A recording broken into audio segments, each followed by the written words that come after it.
السلام علیکم سن اف ام 96 سنو پښتونخوا سره شاهد حسین یم. قدرمنو کتونکو، د حکومت او د الکی مشرانو د یو شمیر کوششونو سره په کورمه کې امن رغلی و، خو د بده مرغه بیا هم کورمه کې د سې ناڅاپه څه حملې او څه داسې بدې پیښې رامخې ته شوي دي چې دې له وجې په کورمه کې یو ځل بیا د پړچینار او دې سره تړلي د ټل پړچینار کوم روډ دی هغه بند شوی دی او د دې د روډ بندیز له وجې په کورمه کې یو شمیر ستونزې هغه راپورته شوي دي چې هغه کې لکه مونږ څنګه ولاړ یو په پیټرول پمپ کې په پیټرول دلته بند شوي دي په پړچینار او په اپر کورمه کې خاصه توګه دلته د روډ وجې نه چې کوم د اشیای خورنوس د خوراک څښاک څیزونه دي هغه قیمتونه هم سیوه شوي دي او دې نه وجې چې کومه غټه مسله دلته د روډ بندیز له وجې راپورته شوي دی هغه دلته کوم پیټرولیم مصنوعات دي، هغه ډیزل دي یا پیټرول دي، هغه دلته بند شوي دي چې دې سره د لکې خلک یو شمېر ستونزو سره مخامخ دي او د دې لکې خلکو سره خبرې وکړي هغوی هم دغه وینا وه چې د پیټرول وجې نه یو شمېر ستونزو سره مخامخ یو.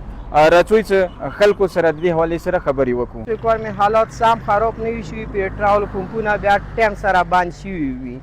دا پیټرول موجود وي، پیټرول پمپو کې پیټرول موجود وي، بیا دا پیټرول چې بلیک یې خرڅېږي. اوس مو سار یو تقریبا 18 پمپونه مو ولټولو، پیټرول نه میلاویږي. خلک کیروباسي بوتلانو کیروباسي دا کوم ځای نه راوځي، اندا پیټرول دی اویلیبل دی.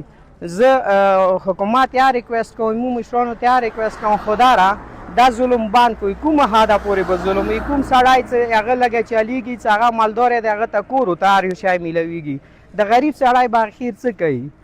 بالکل شاید به کورمه کې کله داسې یوه وړه یا غټه واقعه وشي، بیا دلته یوه غټه مسله دا ده چې روډ بندیږي.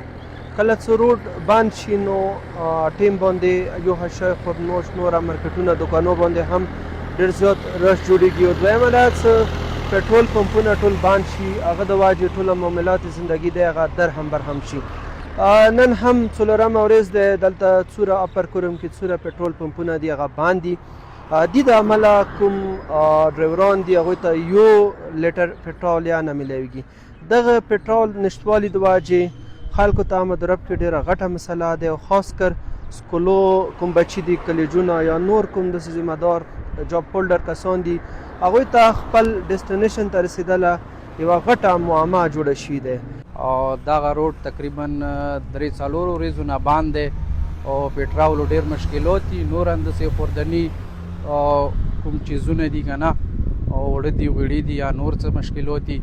خو د روډ وجې نه موږ ته ډېره سخته مسله ده او مهرباني ده وکړي څه اوسه پورې حال دلته راځي چې چا هر څه مشکلات وي ایمرجنسي وي نو یو لیټر پیټرول یا هغوی ته نه میلاویږي د وجې نه څه پمپو کې تیل شته نه دي او مهرباني ده وکړي دا روډ د فورا کلو شي.